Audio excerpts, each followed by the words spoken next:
Hello. How's it going, guys? Fix my hair. Here's, man, having long hair and glasses with headphones kind of sucks. How's it going, guys? You're doing just a little bit of a small stream today. See, I got a new setup on my camera.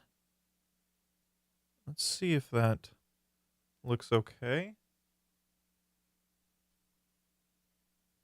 Okay, I think that's cool. Should be fine. Let's see. But how's it going, guys? It's been a little while since I've been able to stream. We just released our next video. Seems to be doing good. Seems to be doing all right. Let's see. One thing that is a little bit concerning though is my channel numbers. My impressions have dropped a lot. Looks good. Cool. Thank you. Yeah, I've noticed that. I'm a little bit freaked out. I'm not gonna lie. I've been getting lately on YouTube on my videos. I've been getting copyright strikes that wouldn't initially happen before. Really, YouTube's algorithm typically works whenever it comes to copyright, in the sense of it uses audio to track whether something's copyrighted or not. And lately, it's been visual cues. I've been getting hit with visual copyrights, which is really strange. And then on top of it, my impressions are down immensely. I've seen a couple other YouTube channels that has happened to. Matter of fact, they've been losing subscribers. That's not happening. We're not even close to that, so that's good. But I've noticed my numbers are down immensely. I don't know why. Past couple videos I've made, I don't know if it's to do with keywords such as Marxism. I've made a couple videos specifically about the German ideology, and then Engel's socialism, utopian, and scientific. Those are my first real concrete Marxist videos, and I don't know if that has anything to do with that, but I figured today we could just do a normal-ish stream, pretty relaxed and laid back and more interactive. But yeah, so hopefully that's cool with you guys, and so yeah, we haven't done a stream in a little bit. Hey, how's it going? German ideology was great. Thank you. Yeah, I liked it. It was mainly part one. Part one of the German ideology. I've been kind of. I'm not gonna. No. Sorry, did I say Engels? I make sometimes. No. You're probably correct. Engels and Engels. Frederick Engels. I mix them up all the time. I pronounce his name wrong all the fucking time because people pronounce it differently all the time. No, I think Engels is correct. Engels is the correct way, but I hear people say Engels and it's stuck into my mind. But yeah, thank you. I liked it. It was mainly over part one. When people reference the German ideology, they typically talk about part one. They don't. Part two and three is not typically nearly as referenced. So I covered that, and I got guys lately. Like, I'm not gonna lie, guys. I'm not gonna lie. It kind of sucks, dude. I've been getting a fuck ton of like. I know comes with it comes with the territory on the internet, but fuck, man, I've been getting so much shit lately.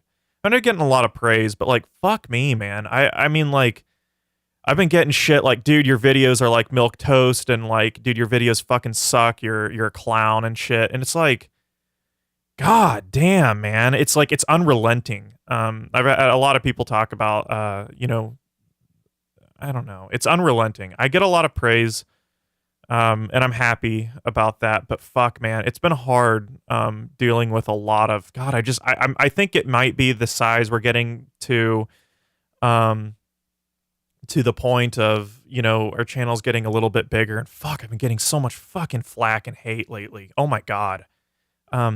Typically it doesn't bother me, but fuck, it's just unrelenting, unfucking relenting. I don't know what it is. I don't know what the fuck it is. Um, I think naturally, like, you know, as a content creator, you care a lot about getting the specifics right. And you put it like it's hard to put into words or at least visualize to other people the amount of like sort of mental stuff that goes into your videos. And I get very specific, guys. I don't want to fuck up any I don't want to fuck up any details in a video. I don't want I'm very I try to be as calculated as possible the way I do things.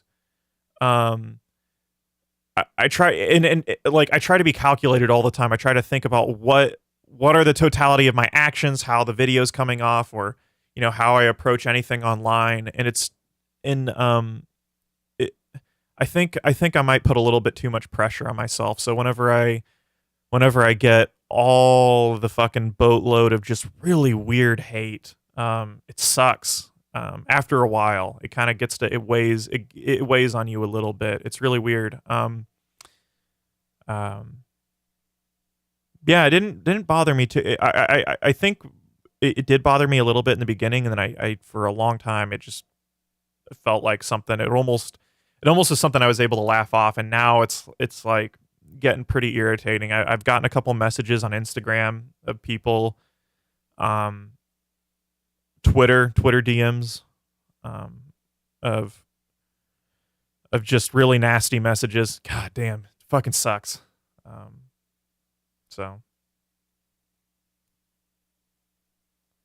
yeah, it's and Jared Hartman, I think your videos. Thank you, I appreciate that. That's what I try to do. I try to a lot of the times, a lot of the times, philosophy YouTube videos. I don't know if you guys saw one dude. He was a professor. He made a video about philosophy tube and the commodification of philosophy.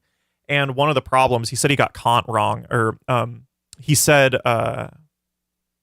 what's her name? Abigail from Philosophy Tube got Kant really wrong, and it was primarily to do with the fact that she presented it from like a personal lens, and I got that wrong. And I try not to do that. I try to be as agnostic as possible with myself. I don't put any commentary on my videos. I don't try to color everything. I try to speak through the author's lens. And so, yeah, I appreciate that. I try to be as concise and accurate as possible. I try to be more descriptive. A lot of people will make philosophy videos and they add their own commentary in there. That's fine. Like I think Cuck Philosophy does that a lot. Granted, he doesn't do like text-based videos, and that's cool. I just try to be a little bit more descriptive and educational as a whole. Just think of how lame it is. I think that's it, Tim. Okay, guys, I think that's it. I think that's what's almost depressing me more is it's not like me. I know I'm you know, like I think I'm, you know, like it's not necessarily like a personal thing. It's almost like I'm depressed because like what makes people, you know, like what makes people go out of their way to do something like to say the nasty shit that I like truly it's weird. I've been getting a lot of Twitter DMs and the occasional comments. I remove a lot of those comments though, guys. So a lot of you guys don't see them, but some of them I'll get on my videos.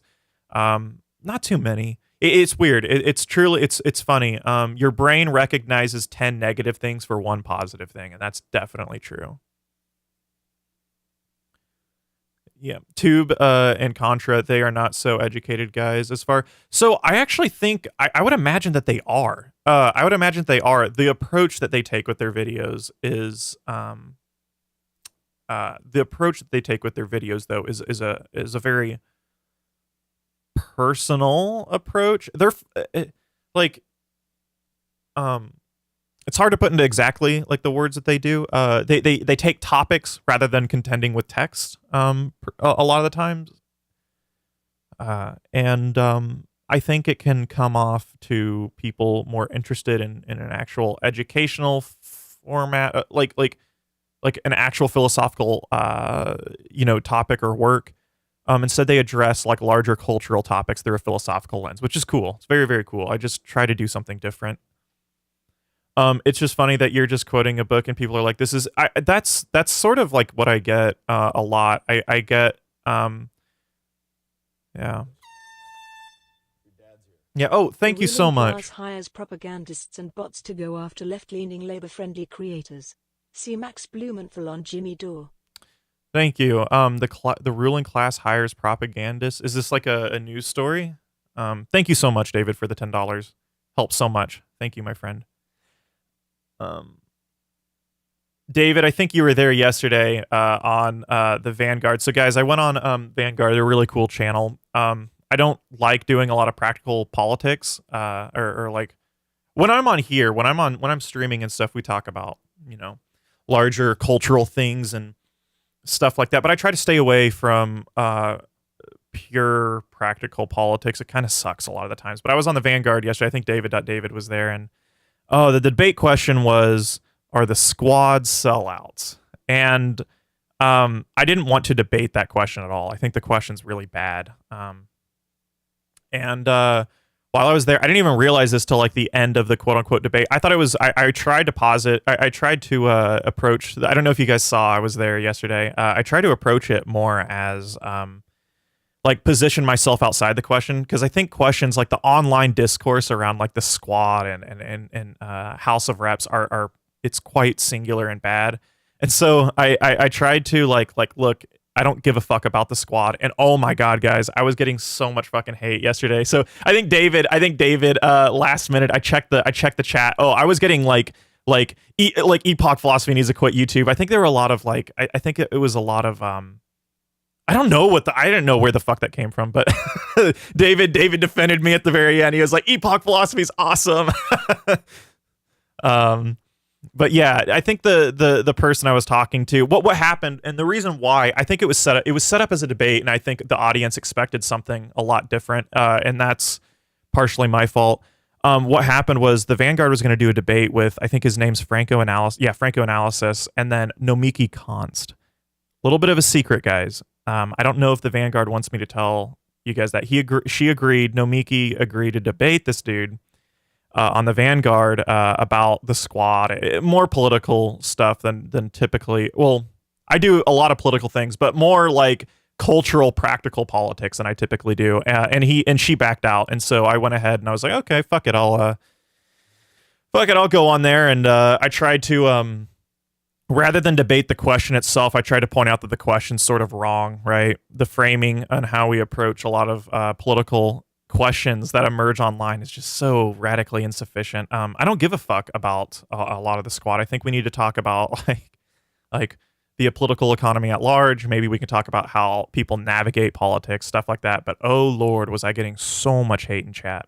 So much hate. And I didn't even realize until after, at the very end of the debate, I didn't even really, I hate debates. I think the idea of debates on the internet are fucking bad sometimes. And yeah, it was pretty bad. Okay. Jared discovering politics online leads. Yeah, and people, what do you think of plastic pills? Oh, I love plastic pills. I'm a huge fan of plastic pills. Yeah, me and pills are friends too. I really like pills. I would love to have him on. Pills is an interesting dude. I would love to have him on stream. A lot of people have asked me to do so. He is, I think he's very much, I try to, more than anything, the stream that I usually do is a little bit more political in nature, or not necessarily that. It's a little bit more cultural, where we talk about like stuff going on. Pills is super uninterested in that. I don't think he ever likes talking politics ever. And so I've been a little bit weary in inviting him. Not like he's always invited. I just don't exactly know where the barriers. He's very specific about what he wants to talk about. And I think he's a pretty private dude. But yeah, I get a lot of people. They're like, dude, get pills on it. I'd love to get pills on. But people like Victor, or, I had Matt McManus on. It's easier to approach theory through the sort of lens that are, through the social, the social orientation of what's going on today, right? And right now, it is a fact. Everything is so politically,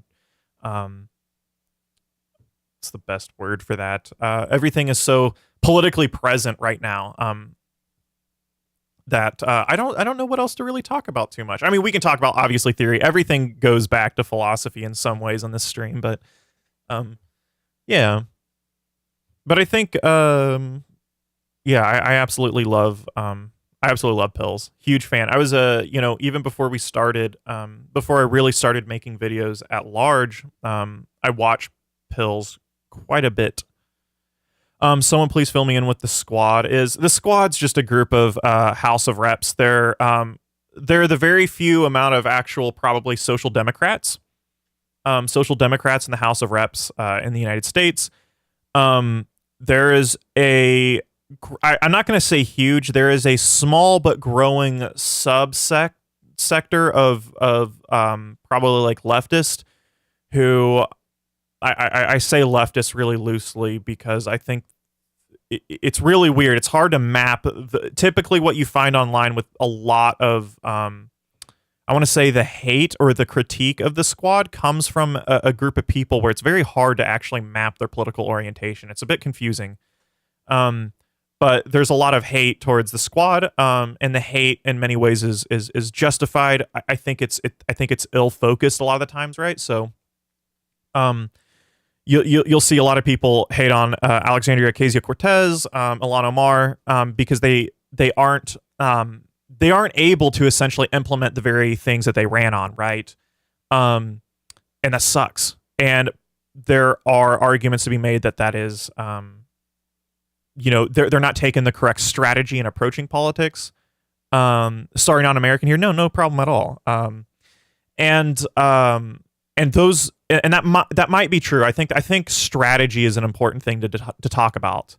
But in my mind, there's it's sort of the question of whether the squad is good or bad. It is sort of a cultural fetishized or ideological approach. It's a moralization of politics on them, right? And that's not a defense of the squad. Rather, I take it like a lot of the hate that the squad gets, it's more of an indictment of the political system that they have to operate within, right? So one of the things that I hear is they've just abandoned their values. Absolutely, they've abandoned their values that they ran on. They have to. That it's by definition, they ran on Medicare for all. They ran on ending wars, and they haven't been able to do any of that. So I get the frustration. I just think it's really weird to. It's really not necessarily weird. It actually makes a lot of sense in an immediate realm, right? It seems like a very logical reaction to say, well, fuck you guys. You guys haven't done shit. But I think at the end of the day, it's a little bit insufficient way of looking at the larger electoral problems that we deal with today. Yeah, Brett, I agree. I get caught up. It's hard not to get.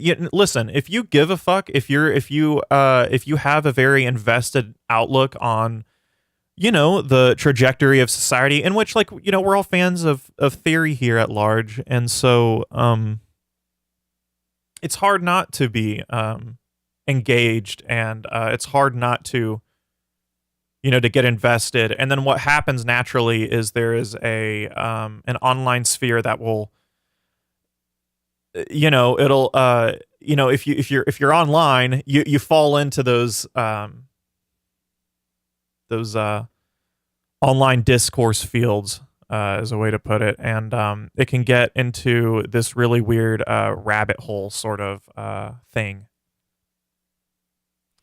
I'm not into electoralism and all that. I think we lost any chance at social. Yeah, that's absolutely. But do you think there is a bit of misogyny in the discourse about the squad? I'll be honest. A lot of the hate I see from the squad. Hey, thank you so much. Mad props for all your work. Can you tell us your favorite albums that you listen to on your cans? Yeah, absolutely. I'll answer that. I'll answer this question. We'll move, and I will 100% do that. Thank you so much for the donation, Abinov. Thank you so much. So, I'll answer Bogdan, and then I'll go back down to your question. Thank you so much, though. Again, so that's sort of the thing, right? Direct action, it's really interesting. This is kind of a problem, right? And I think this is something that a lot of traditional Marxists haven't quite caught on to yet. It makes sense, but I noticed a lot of Marxist Leninists, I think that something that is important to point out to them is that like a lot of the implementation, the organization of Marxist or socialist movements actually resulted in social democracy, right? So I think that that's something that we haven't realized. So like in a lot of ways, even people who want people who are in favor of social democracy haven't realized that through the past. A lot of movements that resulted, like revolutionary movements, ended up resulting in social democracy. We saw that partially in the United States. We definitely saw it in Scandinavia. Scandinavia, there was fucking, I think it was in the 50s and 60s, lots of stuff going on. And it resulted in a government that was social, it was just social democracy. And so it's really weird. Like, even if we want social democracy, the approach has to be somewhat militant. It's sort of a contradiction that we run into. That even through militant and sort of pretty like quasi-revolutionary movements, they still result in something that is like far less than, a complete upheaval of institutions at bay. I think that's something that doesn't get quite talked about. And if that is the case, we need to start discussing outreach. We need to start discussing strategies of the past a little bit more critically. But that's something that I noticed just doesn't get talked about, and it's kind of fascinating to think about. I've talked about that with a couple of people before, and it definitely doesn't get talked about a lot. Yeah, so like electoralism feels like even electoralism is so radically insufficient, right?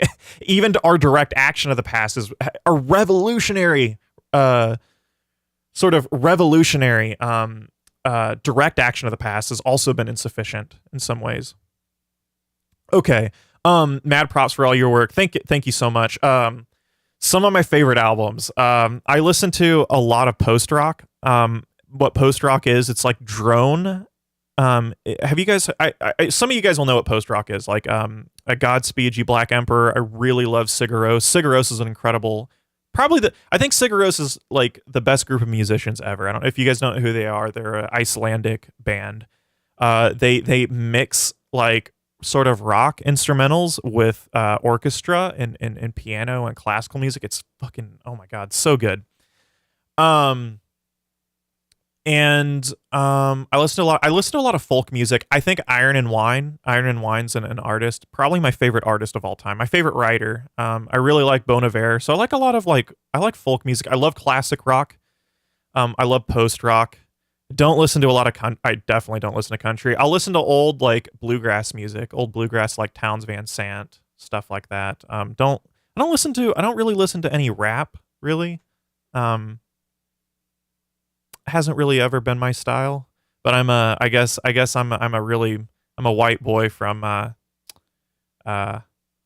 rural United States. I guess that's probably not the best way to frame it, because there's a lot of a lot of really white dudes who also still love a lot of hip hop and rap. But I'm like, I don't know, it's weird. I've never really was able to get into rap or country very much.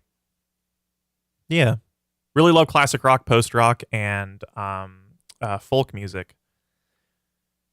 Check out ambient country. Interesting. Ambient country, huh? Okay. Yeah. Yeah, but Dasigna or Abinov. Sorry, I'm so sorry I can't pronounce your name correctly, but thank you so much. Really appreciate that. Stelios says direct action is overrated as a propagandistic tool.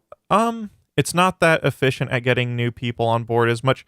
So I think I don't know if I would maybe use the language that direct action's overrated. Rather, I think that our prior approaches to political outreach, this is something I care about a lot. This is like my internal political project.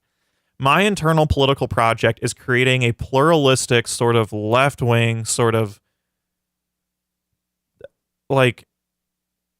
movement. Or sort of cohesion. There is no such thing as sort of left-wing cohesion or worker-focused politics.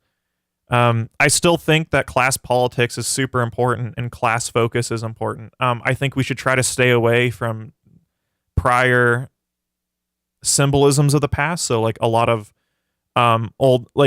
Marxist-Leninist language and symbolism and those approaches. I think that we would be really wise to sort of adapt our artistic and sort of symbolic approach to these things. I think creativity is really important there.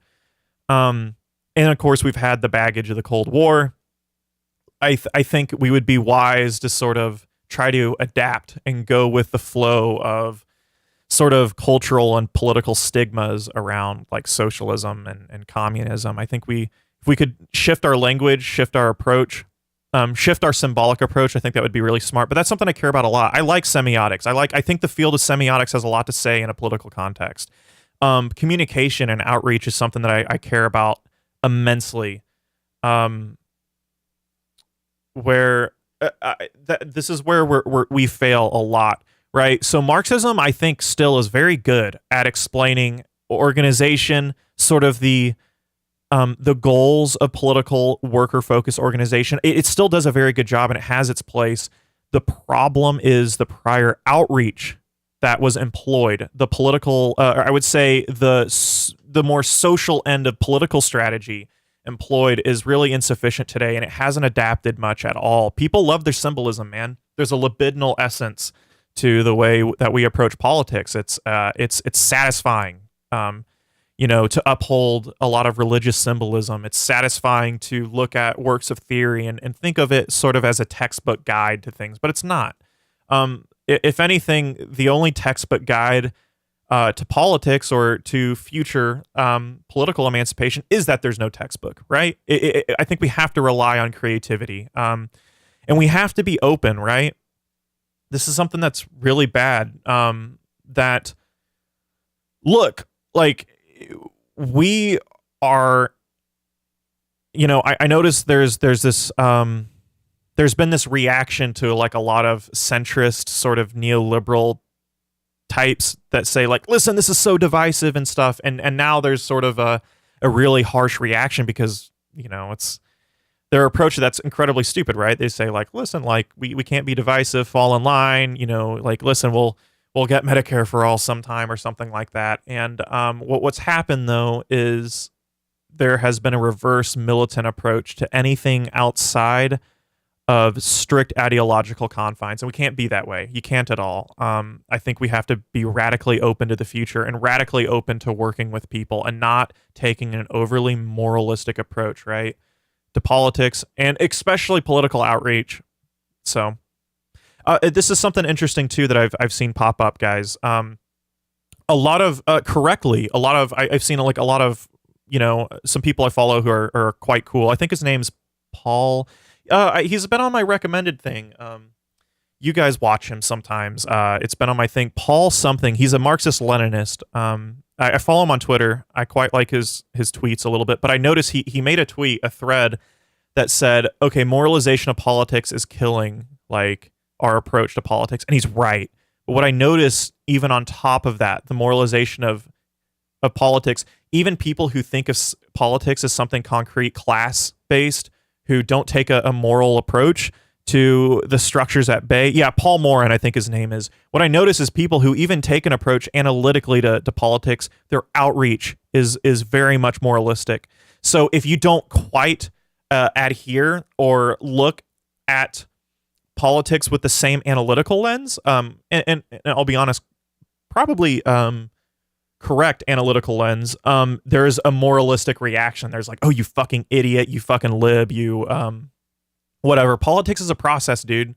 And God, dude, we alienate people really, really fast. This is something I've been a little bit depressed lately, thinking about a lot of that stuff, and I spent a little bit of hours sitting in this chair doing video editing work and thinking about that. I'm like, fuck. Not very nice to each other. That's for one thing. It really sucks. Yeah. I feel like the left hasn't yet completely exploited that. Yeah, no, 100%. Yeah, we haven't.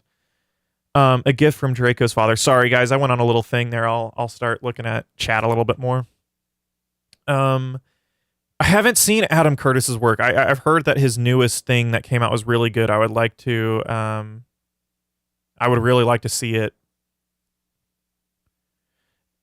And even a lot of post-Marxists use Marxist. Yeah, 100%. I think if we can try to find new ways of exploring language that goes outside of our older typical Marxist approaches, it would be really, really, it would be really good. Like, it would be very smart. yeah, I mean, there, in some ways, language is insufficient at adapting in that regard, right? So like, I think that it would be wise to move away from traditional like hammer and sickle symbolism, and because it scares people. People don't have a rational reaction when they see that stuff. They have a sort of impulsive reaction due to living in a world that has essentially put the fear of God into people about the idea of any like revolutionary or workers based, like of socialism or communism, essentially. Yeah, the internet has absolutely. That's a good point. Zizek talks about this in his book, and we made a video over it. The relevance of the Communist Manifesto. Zizek talked about, look, what's going on here with the internet. The internet was promised to us as a unification. A lot of it was something that would potentially unify us, but it's done actually probably more to divide, right? If anything, sectors, there's been more ideological gatekeeping. There's been more ideological sort of, what's the best way, like sort of factional approaches to politics. I think in the past, when you didn't have that barrier of the internet and a screen between you, you had the actual human raw communication and connection where you could discuss these things in person. It was more humane, and it wasn't quite as ideological, I would say. And I noticed that today, when you have a discussion with a person, it's a lot different than when you have a discussion online. The internet has done good at presenting a lot of issues today, but how we solve those issues, it hasn't done a very good job, right? It gives us some insight about what's going on, right? Journalism, independent journalism has been great. But how to organize per se has not been, it's a struggle to say the least.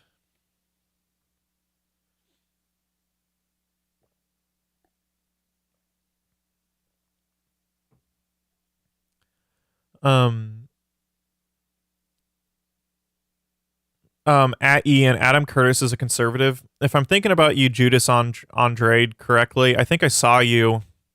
Did I see you in chat yesterday on the Vanguard? Are you telling me to quit YouTube? There was a bunch of people telling me to quit YouTube, and I think I recognize, but I don't know. I could be wrong. I don't know. I don't know much about Adam Curtis. Or else if we manage to overthrow the structures, some other. Yeah, and that's another thing too. When we talk about, listen, again, there is a fetish of revolution sometimes, where we focus too much on maybe perhaps revolution itself rather than the day after revolution. It's hard to say whether if you topple and you create it right, like a lot of leftists correctly recognize that in a power vacuum, with pretty despotic governments in the Middle East, it's quite bad, right? When you take out even pretty bad governments, right? I mean, Syria wasn't Assad sucks. Hussein sucked in Iraq really bad. But when you create that power vacuum, it's not to say something more positive is going to pop up, and especially when you have an entire empire, the United States overturning, on top of that. So it would be pretty different, right, in the U.S. But nonetheless, when there's a power vacuum that's presented, there's a lot of questions about what's going to pop up, and I think we got to be a little bit careful, and not to think overly positive to say that, like, look, if there was a revolution, that a huge massacre of people wouldn't happen, and then two, that the prevailing force on top would be a workers focused movement or a workers focused government. I don't know. I'm skeptical of that. Adam Curtis is a neoconservative, I think. Interesting. I don't know much. A lot of people praise him, though. Also, is sort of conservative, but also really interesting one. What's going on with that?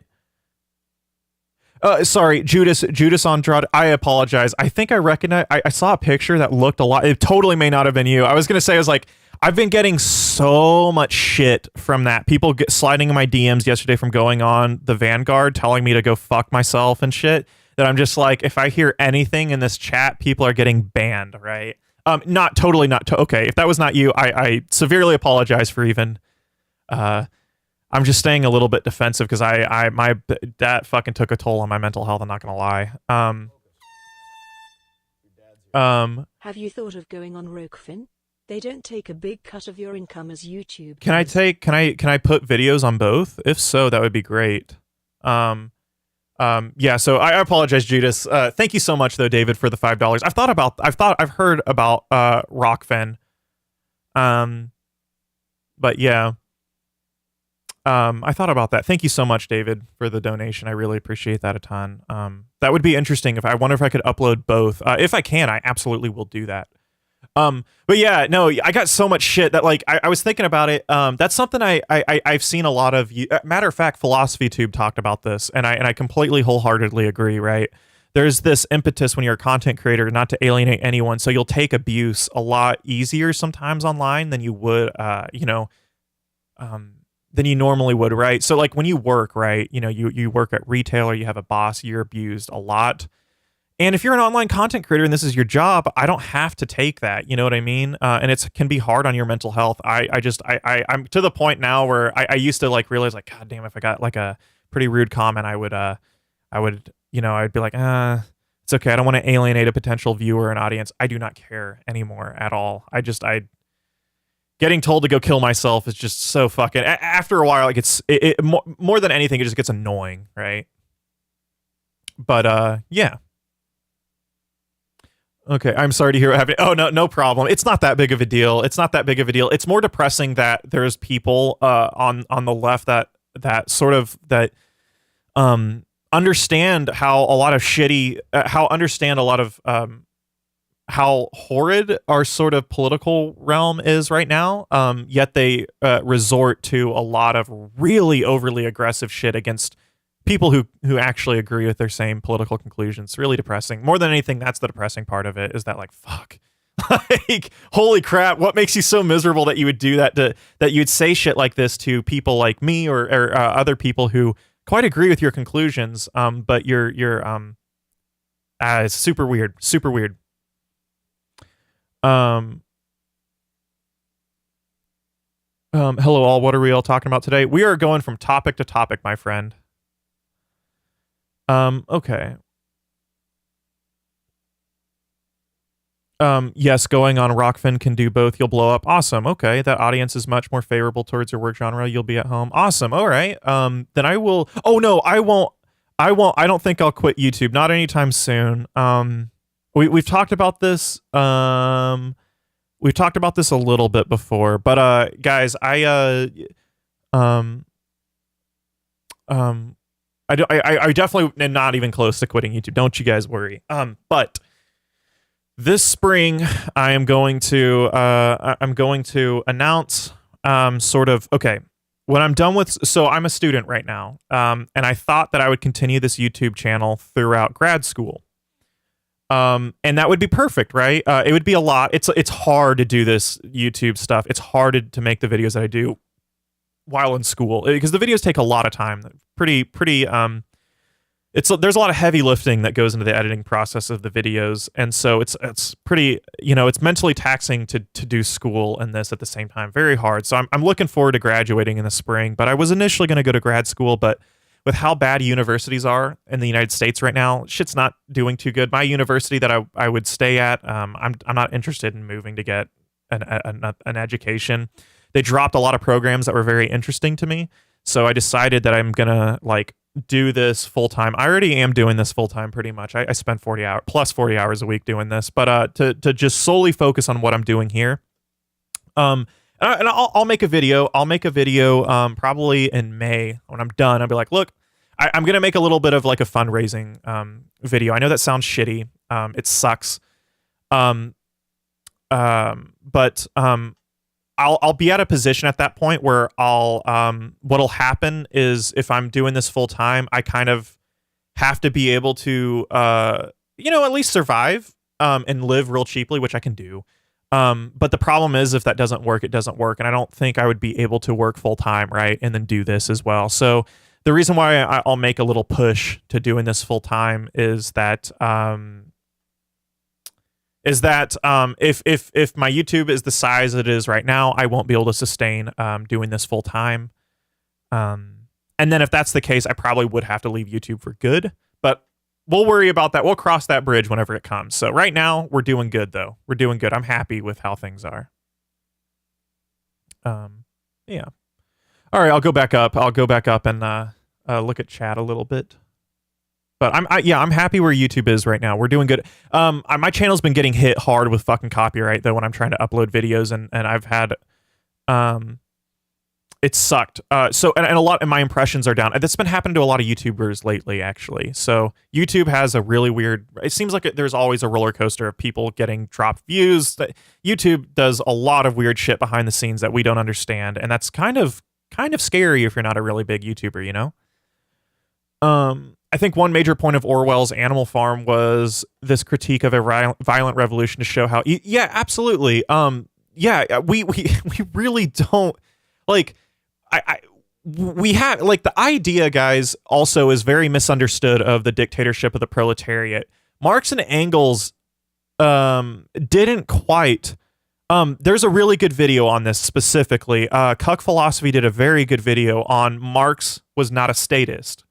And that sounds confusing, right? Because he talks about dictatorship of the proletariat. Marx specifically talks about, though, with further context, and same with Engels, the dictatorship of the proletariat isn't literally like a sort of governmental dictatorship. They mean authority of the proletariat. They use dictatorship in the context of massive authority, just like in capitalism, where the real authority in capitalism is private capital. It's just capital. Private corporations. It is the bourgeoisie. They are the authority.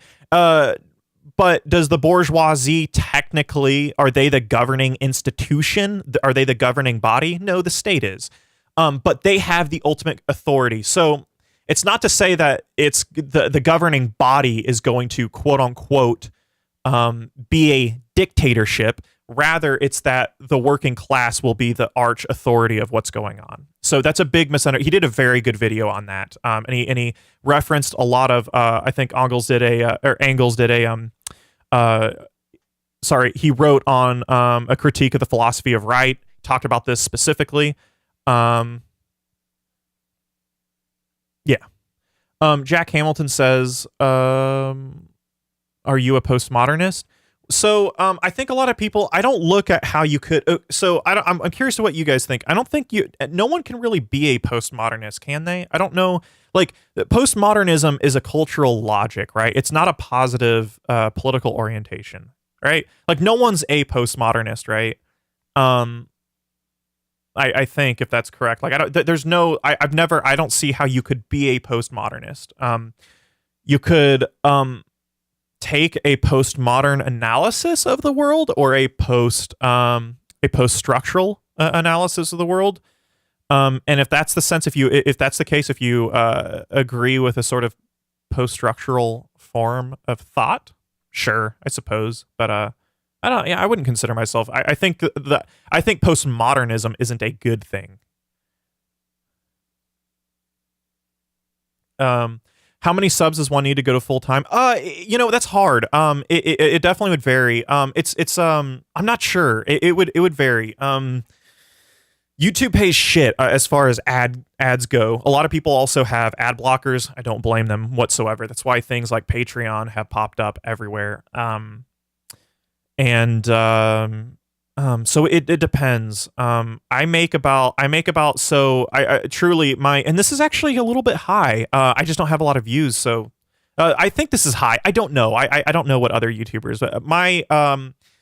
there's a metric to see how much you'd make. I make about $8 per 1,000 views of video. On average, on some videos, it's quite lower. A lot of videos that I deal with, like Marxism, it's actually quite low. I don't know why. I think it might be that videos don't want to run ads. YouTube doesn't want to run ads on them. But some of my critical theory videos that the language isn't as like the tag words of Marxism or communism or socialism isn't as divisive. And I notice my rate, I think that's what it's RPM or rate per mil or whatever on YouTube, the analytic. It's higher. It's something like $8 or $9. But my videos on Marxism, I make about $5 or $6 per 1,000 views. So it's not a lot. It's definitely something I couldn't live on. So I was hoping that when I do go full time, I'll make a video about what it'll be like a little video addressing, the community, like what I plan to do going forward, having a stream schedule, doing some other things on Patreon like reading groups and stuff like that.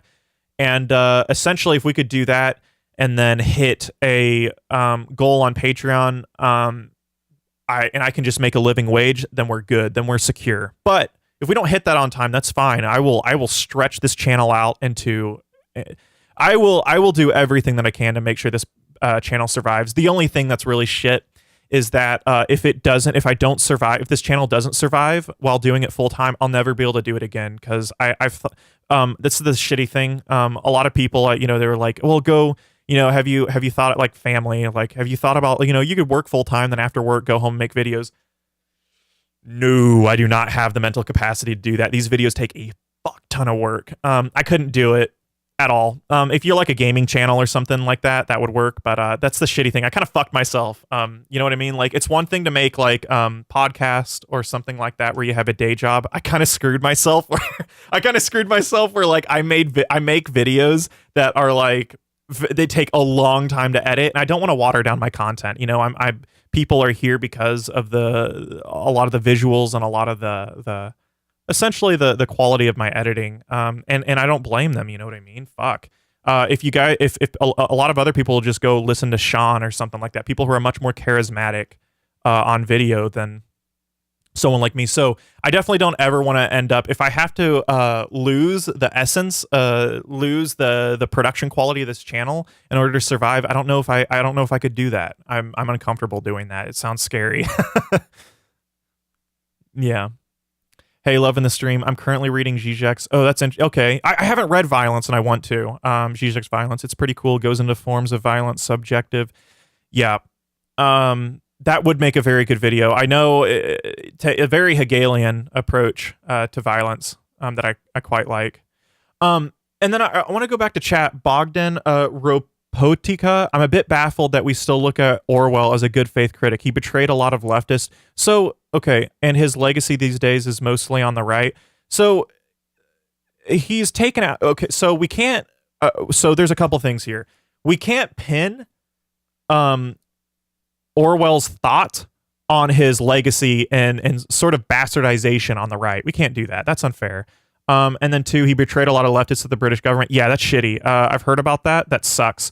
I would like to still think, though, with someone like Orwell, it would be really wise to still at least take some of his critiques seriously, just because he politically, he may have did some shady stuff. I say that he may because I actually don't know. I'm not actually very educated on a lot of what Orwell did in Spain and with the British government. I'm not quite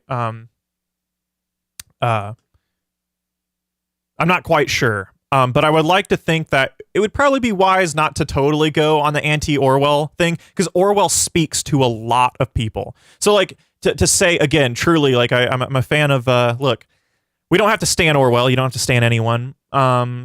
But I think Orwell speaks to a lot of people who have a natural impetus away from like authoritarianism. And I think we need to be careful, and we need to at least try to say like, hey guys, like he's making the case for something like democratic socialism. I think I think we can surely talk about what Orwell did in the past, but I think if we could separate the two in some ways, it might be a little bit smart. But I, again, don't exactly know what he did. So, are you planning on doing any individuals videos on philosophers outside of political theory? Yeah. Well, I mean, a lot of my videos are outside of political theory. I've done, the only real political theory I've done is like Rousseau and like kind of Marx, right? I haven't done a lot of political theory actually, really. I haven't done Locke. I did a little bit of Marx and Rousseau in one video. Rousseau's a political theorist. Yeah, I haven't done. I want to do Hegel's philosophy of right. That's definitely something that's more political philosophy as well. I'd like to do that.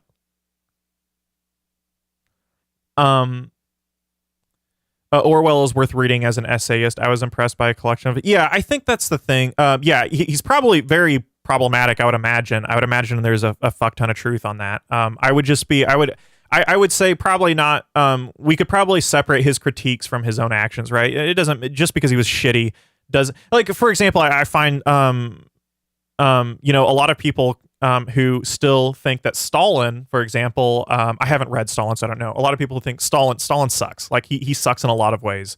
I did a lot of really shitty things. Even from like a Marxist context. I'm sorry, he just did. I know some people don't have a very good reaction to that, but nonetheless, a lot of people say read his work, read his theory. There's some interesting insights into that, and I would imagine that we could apply that to someone like Orwell as well.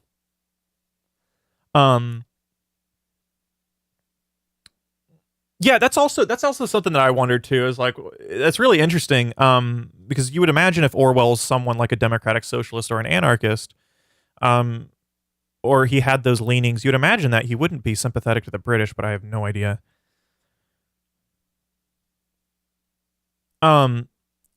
Ed, is Ian a democratic socialist? So, yeah, like, okay. So, I don't have like any real concrete label. Yeah, no, I would probably consider myself a democratic socialist. Yeah, like my short-term political strategy, I would say, is something like democratic socialism. I would consider myself like long-term, like I'm a communist. I think that we, in the long term, that is the trajectory in which we should approach future politics, future governance. We should be looking to a sort of create an emancipatory society where there is a stateless, classless, moneyless society. I think that's a pretty good idea for a future project. And I think I don't think a lot of people disagree there, right? A lot of people, the idea of communism is great. Where the debate goes is like, what do we do with socialism, right? The transitionary period. And it's so convoluted and complex that like even Lenin talked about how there's like a transitionary period between capitalism and socialism. So for example, guys, Lenin didn't even think the USSR when Lenin was in power, he didn't even consider the USSR socialist. He didn't. And there's a lot of arguments to be made that Marx's and Engels' view of socialism was something that's very international. Like you can't have socialism, you can't have transitionary governance without an international socialist world, really. And so Lenin actually spoke about this. There was a couple speeches he did where he talked about like, look, the USSR, let us not be, I think he said explicitly, he said something like, let us not be confused. This is not the socialism that we are transitioning into socialism. So even of what we see in the USSR, a sort of nationalist socialist thing, it's actually, according to Marx and Engels, it's not quite socialism. It's more or less, the best way to put it is like a transitionary period to socialism, in a lot of ways. So a lot of the reasoning behind that is, again, quote unquote, a lot of people consider socialism the dictatorship of the proletariat. That's a little bit of an oversimplification if you really look at the content of Marxist theory, where Marxist theory it kind of posits that, again, the dictatorship of the proletariat isn't quite literally in our definition of today as the dictatorship of the proletariat, or like a dictatorship in a governing sort of fashion, right? A dictatorship, the language that they used, they didn't quite mean that. They just meant they meant the real authority, right? The real authority comes from the proletariat. It sucks. Marxism is quite convoluted, and it makes sense as to why there's so much interfactionality and like sort of sectarianism. It really does. But yeah, I think to answer your question more specifically, am I a democratic socialist? Do I think the prior approaches of purely Marxism, Leninism, Maoism, Marxism, Leninism, Maoism is quite new. Do I think that those approaches on their own is what's going to lead to a potentially socialist system? I don't know. I don't know, but I'm actually quite skeptical.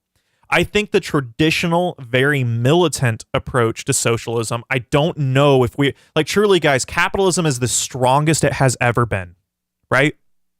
And these new militant approaches through the vein of Marxism, they're not really that new. So if we have a lot of the very same militant approaches to an ever-changing capitalism, it seems like a dead end to me, right? And to be fair, then you would ask the question, well, then what the fuck do we do? That's a good question. I don't exactly know. I would like to say actually keep organizing in the same way a lot of people like Lenin and Mao said. Like I think there's a lot of very concrete, smart sort of insights on very material organization that I think we'd be wise to think about that. I just don't know. I think we haven't probably changed enough. There hasn't been an approach or outreach that is quite sufficiently new enough to adapt to how radically different capitalism is today versus even 20 years ago, you know? So in that sense, I think a lot of the leading up to a new system past capitalism, I think it's gonna truly not be an implode. It's gonna be an implosion within itself, and from there, I think only it might be able to reorganize into something like a socialist system. And what I mean by that is that, like, look, the traditional approach to this is that, like, no, it's that you have a group of people who rise up and do revolution, and that's how you flip the institutions on their head.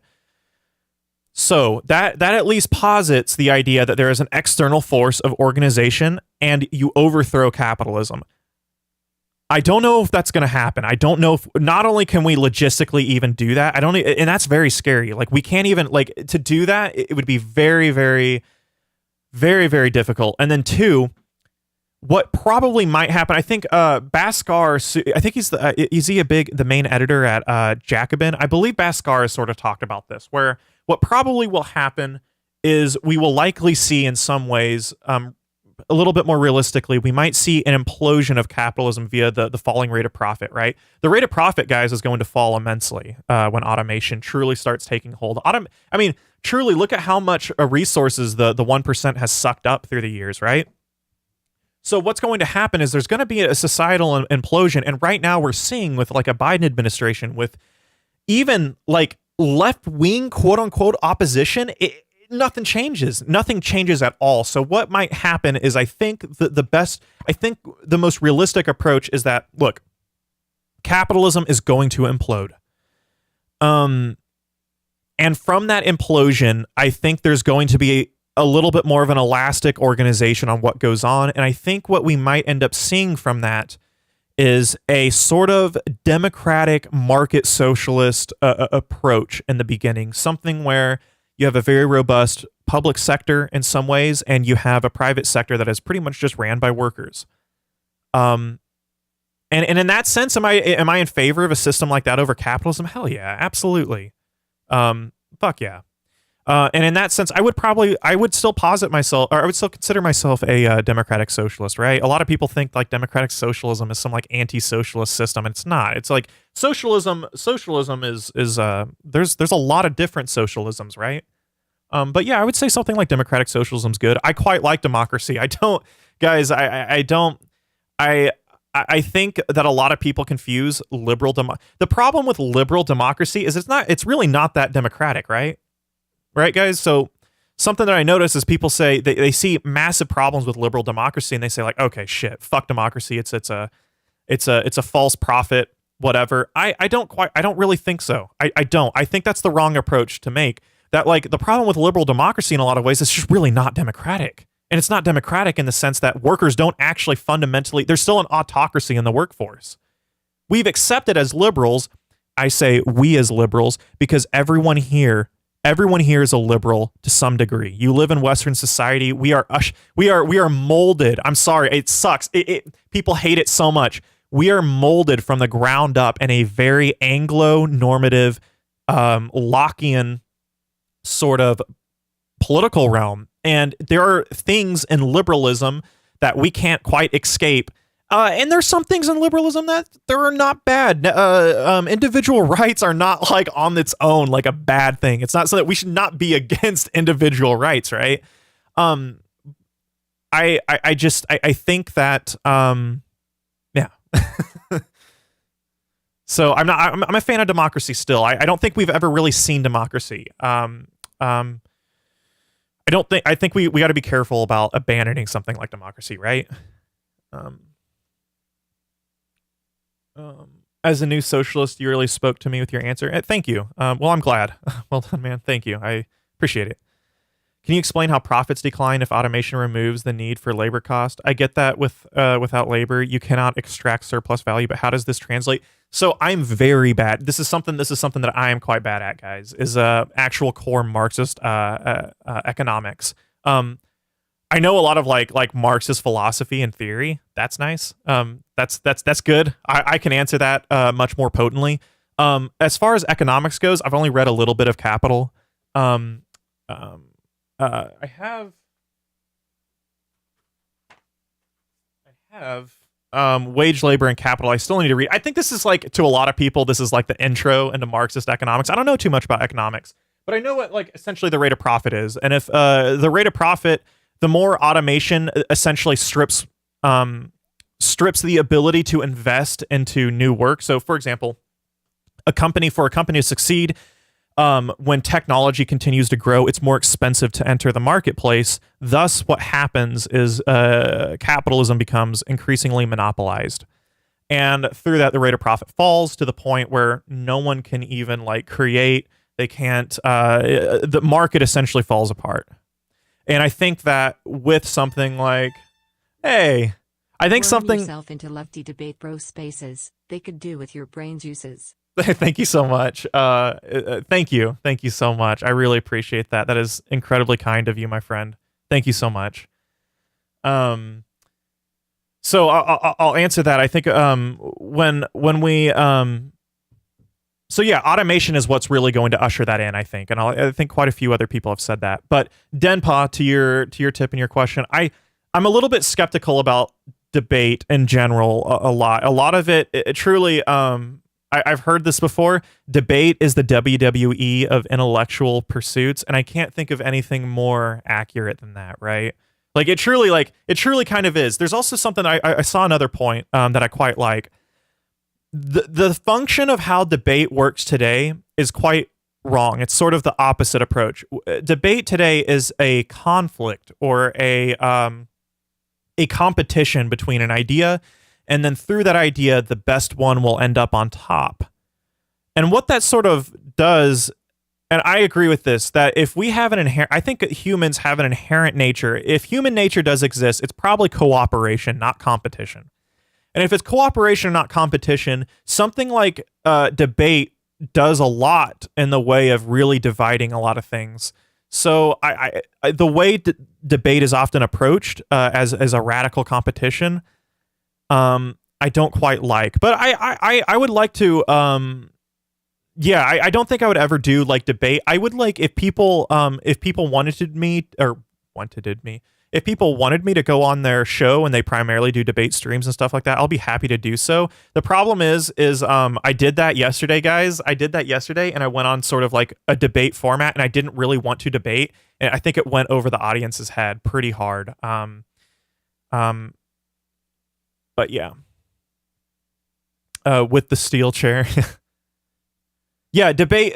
Most of debate is aesthetics and performance for sure. It sucks. It's WWE. So I definitely like if people ask me to go on to a debate and discuss things. Fuck yeah, I'll do it. But I think I'll be careful on how I do it. Especially last time, I was getting like truly like I went on to a debate against talking about whether the squad's sellouts or not, and I essentially the entire time was just saying like, look, the question's kind of dumb. Every politician is going to have to sell out their values. We have to sort of look past that, and we have to be able to map their direct impact via legislation. And I think someone like the Squad, considering they primaried really corporate Democrats, it's probably a net positive. Are they insufficient? Fuck yes. But electoral politics is.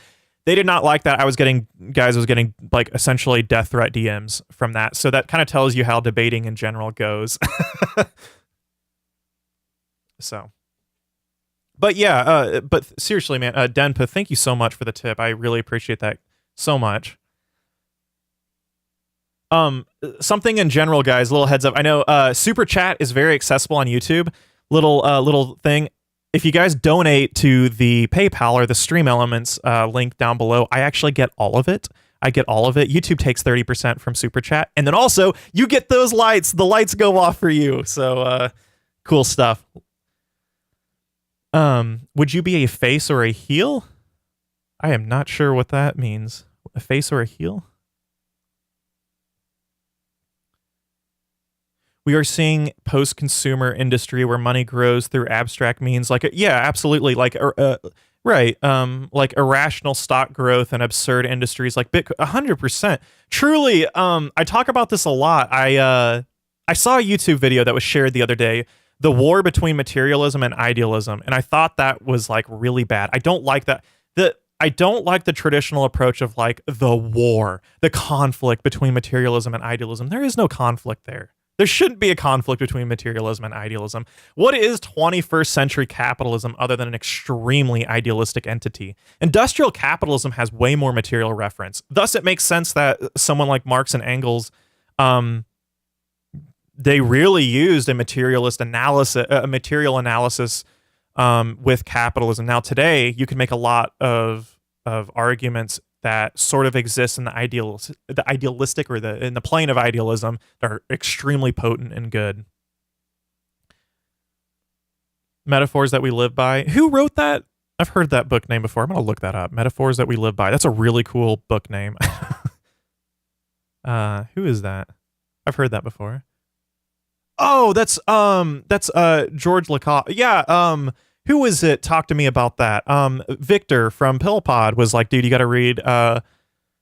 Is addressed that by yeah. So metaphors that we live by is addressed why we have this perspective on discussion, arguments, as well as yes. And I'm interested. That is something that I am, guys. I cannot overemphasize how much, how like my political care, like what I care, like my personal political project truly is outreach. Like that is like something that that is something that I care about almost more than anything is how the fuck do we appeal to other people?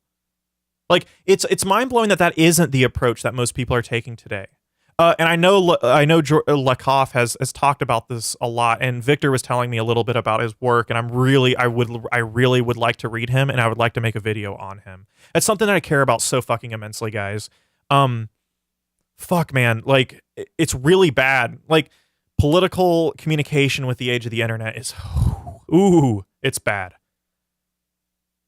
It's already very engaging. Awesome. Well, I will probably definitely definitely be a video in the future. It attracts a lot more attention though. Oh, like panel shows. Oh yeah. Yeah. I mean, I'll show my face wherever I can, and I'll try to be as, I'll get my face out there wherever I can. I at least care about a lot of the stuff that we talk about. I think that I truly my political positions is a position of like sort of post-sectarian Marxism in a way, right? We should add as many tools to our politics as we can that obviously makes sense. I would absolutely love to see someone like you tackle the topic of social oppression, like, yeah, and its relation, yeah, but it remains chronically under-theorized, under-discussed in breadtube circles. Interesting. Even if I wouldn't imagine that would be something under-discussed, but even if it is an extremely fruitful scope of analysis and it's relating to a lot of, yeah, there's a lot of, we could take that. Zizek's very big on that in a lot of ways. He talks about how, even in sort of activist fields where there's like an opposition to capitalism, it doesn't really work like that, right? So, and he points out that a lot of a good material example of this is something like the LGBTQ plus community, where we can see markings of neoliberal capitalism within this community itself. Not that like people who are, most people in the LGBTQ plus community are neoliberals. They're probably not. They're probably much more socially conscious. But the thing is the way that the LGBTQ community operates is through a radically individualistic lens with identity, right?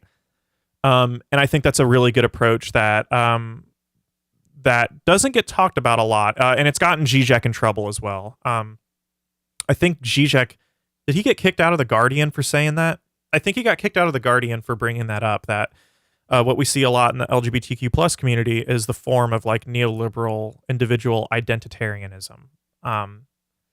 And to be fair, you'd have to be really careful with that approach, not to sort of dehumanize the very human struggle that a lot of these people go through. But yeah, we need to explain a lot today. I would, guys, okay, if there is one streamer that I would really like to talk to, it's Destiny.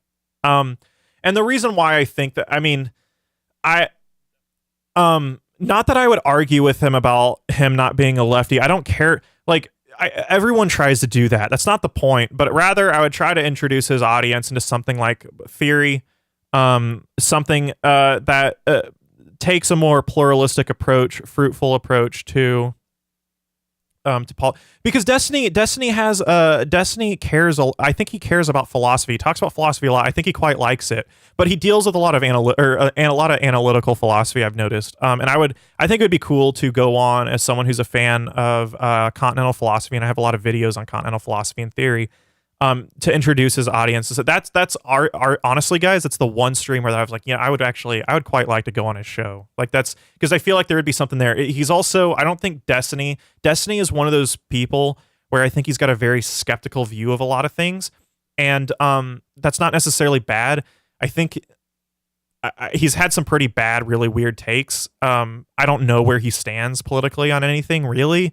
It seems to be within the vein of like social democracy, or like, I don't know. I don't really know, but I know that he's got a little bit of a personal impetus towards philosophy, and it would be cool to, and his audience likes that as well. So, careful, as fans can be very toxic and destructive. I can. Destiny tends to be a little bit like that too, though, doesn't he? I've seen him be a pretty fucking huge asshole to people for no good reason. A couple times. I don't watch a lot of streamers. I don't watch a lot of Destiny, but the couple times that I've seen him, that was that was what popped up on the YouTube algorithm. Where's my camera going out of focus? I think Richard Wolff can explain profit and money according to Marxism. Interesting. Yeah, that wouldn't surprise me whatsoever. A bunch of Twitch streamers reading critical theory to their audiences. Yes, 100%. There's so much, guys, there's so much fruitful shit in something like critical theory. Like, even the Frankfurt School, there's so much there, right? It's really mind-blowing that, truly, I haven't been able to, this is something also, because his channel popped up on my, What Your Viewers Watch page on my analytic thing, Paul Morin. I would like to set up a stream with him or go on his stream. And the reason why I would like to do that is because that's something I care about a lot. Like, I think Marxism has a lot to offer as far as political organization. But there's two sides to Marxism. There's a prescriptive political approach to Marxism, and there's an analytic to Marxism. There's a descriptive mode of analysis of Marxism. And that descriptive mode of Marxism, I think, is quite insufficient right now. I think something like critical theory can really help give us the tools to explaining individual things like subjectivity. And from there, and if anything, like, that's exactly what critical theory is. It's a dialectical continuation of descriptive Marxism, right? Isn't that exactly what critical theory is? There's a lot of really huge antagonism that is actually really reactionary, I think, to critical theory. And it's mind-blowing. Something like the culture industry from Adorno explains so much. Like, guys, holy fuck, does that... things like social psychoanalysis can explain a lot of patterns of sociological activity, right? To not incorporate those things, it's a pretty bad idea. To simply block those off as being like idealism or something like that. That's super fucking dogmatic. Again, it's important not to lose political creativity whatsoever. Really, that it is incredible, and that's something I care about a lot. So introducing those things to audiences, it's not even, I don't even give a fuck about like not a lot of people watch my channel for fun. This is a fucking boring ass channel.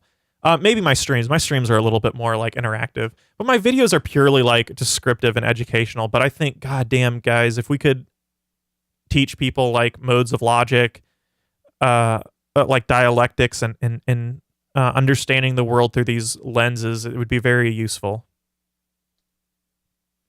I've only read parts of the Dialectic of Enlightenment. I want to read the entire thing as well. That is like the baseline for critical theory, right? And I haven't even fucking read it at all.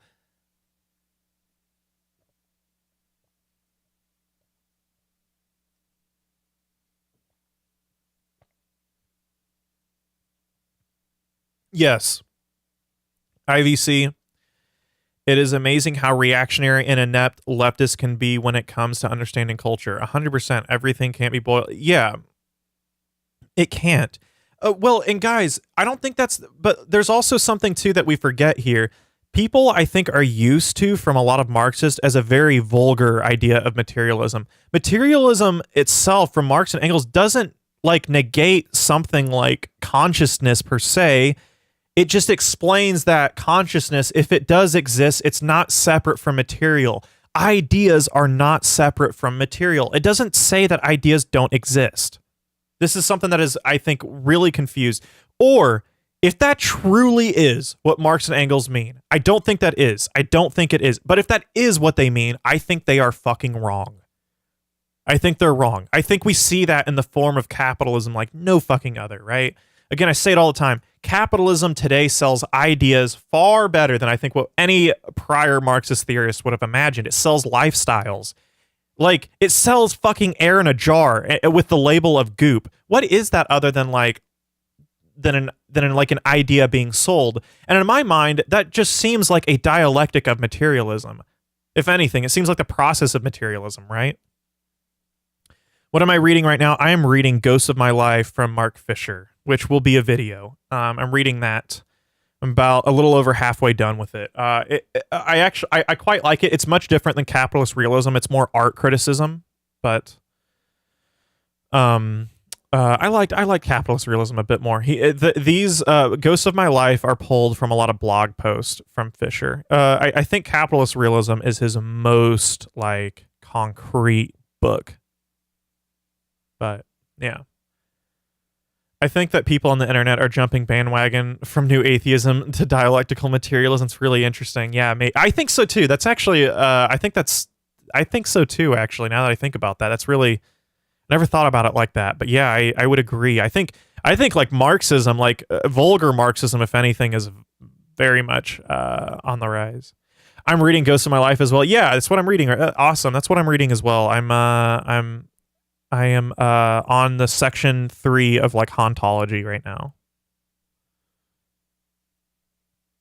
What is your feeling on? Yeah, I like that. I like that a lot. The sort of schizo approach to politics being existing in as many planes as possible. The mode of the schizophrenia, the form of how they operate is a good way of looking at how potential emancipatory politics comes about. Fuck yeah. That's yeah. Again, Deleuze and Guattari have a lot of really cool shit to say. I just wish they fucking wrote better. French intellectuals write like shit, and it's to their detriment. It really is. I do like that. I watched that video from Pills, and I really enjoyed that. He said it was like his best video, and I'm inclined to agree.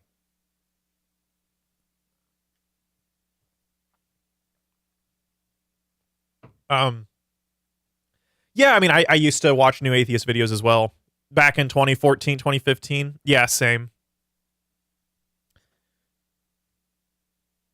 Yeah, after all it seems like to be a collection of articles. To me, it's not as like engaging as, dude, Capitalist Realism had my fucking attention throughout the entire thing. Truly probably the best book I've read.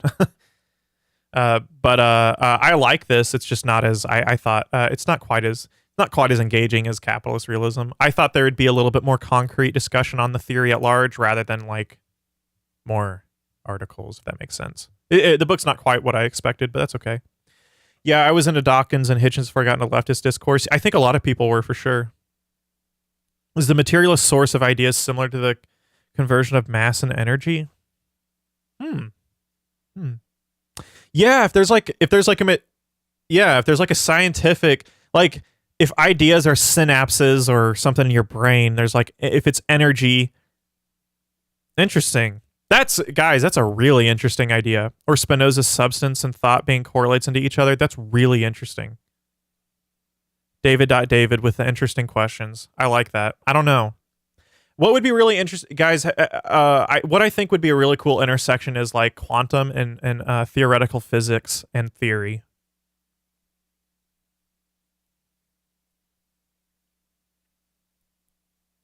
I live in a very conservative religious country. Interesting. If you don't mind, what country do you live in? Interesting. Have you ever read Butler's work? Terrible writers sometimes. I haven't. Butler. Oh, Judith Butler. If I'm thinking correctly, I have not. I think a lot of people quite like her stuff. I haven't.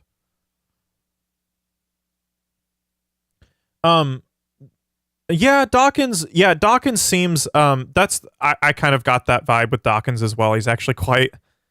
Um, I think I probably feel that as well.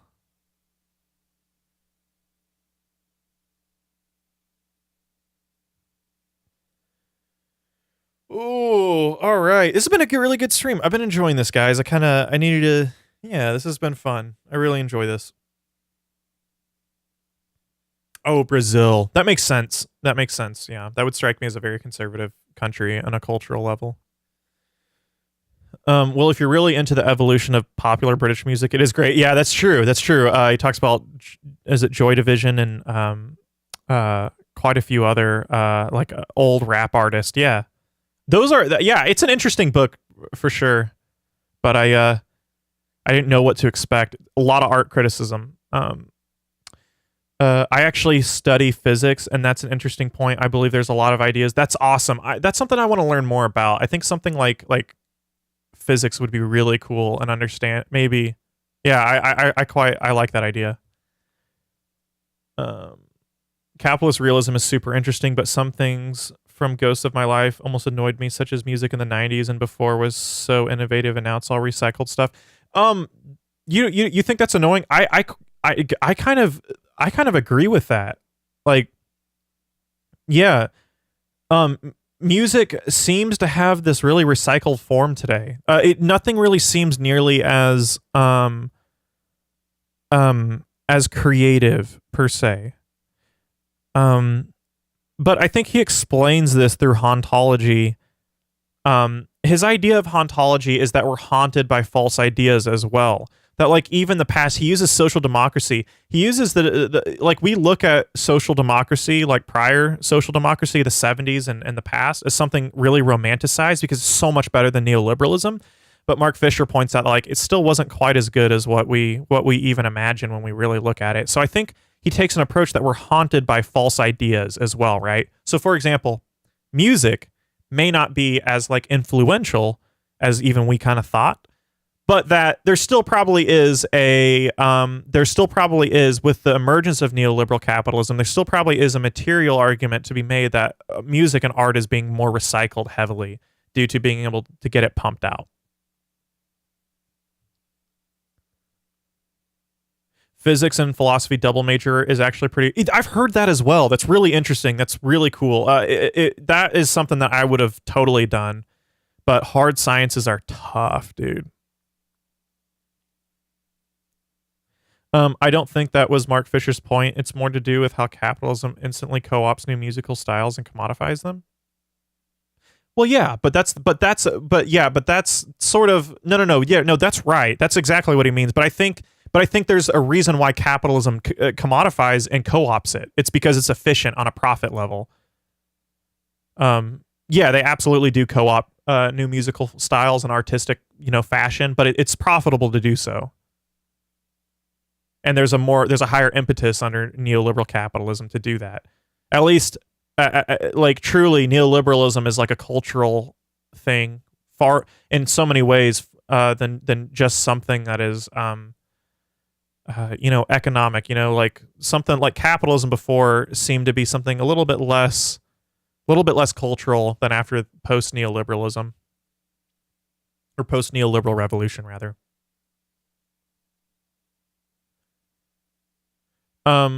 Some genres, but what are genres like hyperpop and glitchcore recycling? Well, they're recycling.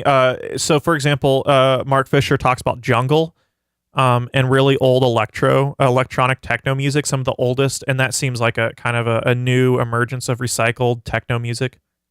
I think that if I'm that's Mark Fisher speaking through me. That's how I'd imagine he would respond to that. He talks about the genre of jungle, which is like old style EDM music.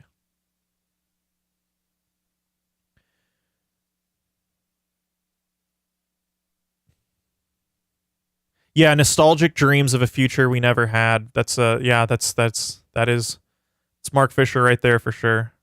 Would you start reading Zizek with the sublime object of okay, I started reading Zizek with that book, but I wouldn't. I think it's a bad idea now. The more I think about it, this is what you should do. If you're new to philosophy and you really find yourself really into Zizek, you should do a couple things. You should read 2 books. And they're not from, one's from Zizek. Read from Zizek How to Read Lacan. That's the first thing. Do that. How to Read Lacan.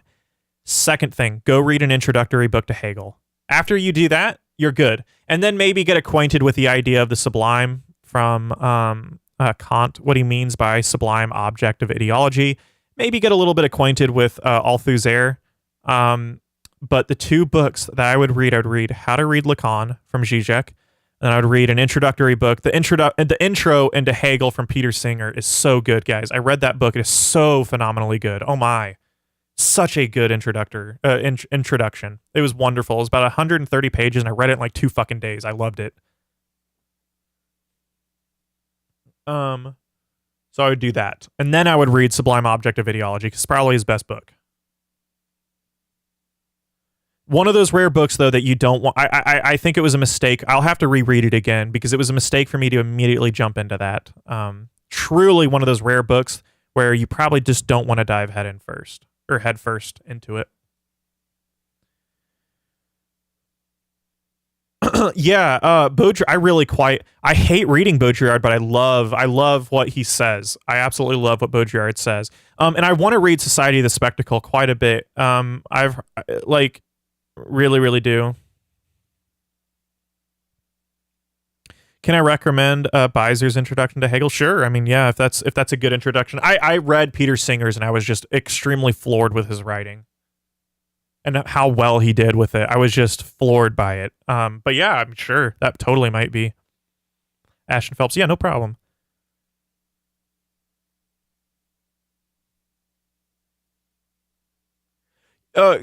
JC, Baudrillard's work feels almost prescient at times. Fuck yes, it does. Think of the fact that he was talking about burnouts, fatigue. Yeah, no, like, guys, Baudrillard's first book, we did a video on it, The System of Objects. When I read it, I was like, fuck me. Holy crap. Truly, I heard some people, I haven't read it yet, I've heard people call the Society of the Spectacle the Das Kapital of the 21st century. That confuses me, because Baudrillard's The System of Objects seems like the new Das Kapital. Like, it really does. It seems actually like that, because it deals with modes of production and consumption. I don't know what Guy Debord quite deals with in that book, but it truly, to me, that really seems like Das Kapital. It seems like Capital of 21st century. It was like the System of Objects is insane. It just insane, the amount of shit. How we consume signs, sign value, and sign exchange. Holy shit. The future analysis of capitalism truly is Baudrillard. It is. And that's structural Baudrillard. And Baudrillard obviously emerges to a more post-structural plane of like hyperreality and simulacra and simulation. But his a little bit more structural analysis of the past, like his first book, The System of Objects, is fucking wild. And he wrote that, guys, that came from his PhD thesis. This dude's fucking crazy. Ooh, that are doing weekly reading Society of the Spectacle. Interesting, okay. The struggle against subjectivism. Oh, interesting. Yeah. So, guys, I actually think I'm going to go ahead and it's 5:30. I actually haven't eaten a single thing today. 5:30 my time. I'm probably going to go ahead and get off. Guys, I really enjoyed this. I was feeling a little bit down about how I did a little bit of I did that debate yesterday. And holy fuck, I was getting death threats in my DMs and shit. And yeah, a little bit disappointed by that.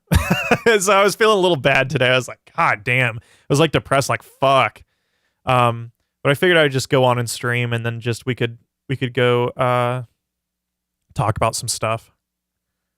But yeah, I appreciate all you guys so much. Definitely, guys, a big thank you to Denpa for tipping. David, thank you so much for tipping. Abanov for the super chat. Like, you guys are the best. Yeah, if you guys are interested in going to watch the debate, I will preference this preface this that I didn't want it to be a debate, and I thought the question of are the squad sellouts a really dumb question. I didn't want to be. I like the Vanguard a lot. They're really, really nice dudes. They're really cool. I think that the debate and the question around that is radically it's really dull, and so they were going to do a debate with Nomiki Konst. It would have been that seems much more fitting. So what I tried to do, and I'm not a very good rhetorician, and I think I quite failed. And what I tried to do was I tried to kind of point out that like the squad just doesn't matter. Like the fixation on squad is it doesn't mean much. You know, I tried to kind of point out that like we should really look at the structures at bay, how radically similar the squad is to a lot of how, you know, like by default the squad has to be sellouts because they have to. Every politician has to give up any internal value, core values, and I don't see a world in this sort of capitalist world we live in where values will not be siphoned away in some ways. So if you do want to watch it, I didn't realize how bad the chat was until the very end of the debate. It's quite bad. It's quite bad. Yeah, it was really, really bad. I heard about PC music and some new genres, but they feel so cringe. Yeah, it was really stupid. So instead of, I didn't want to debate. That was issue number one, but I stepped in for someone else. So yeah, I kind of fucked myself on that end. Yeah, I got like three. I got three on Twitter. I think they're like Tulsi Gabbard fans. I think. I had a couple of people telling me to delete my fucking YouTube channel. I'm like an idiot or whatever. Yeah, it was really bad. I was actually shocked. I didn't realize like how bad. I was like, holy fuck. Yeah, it's stupid. Yeah.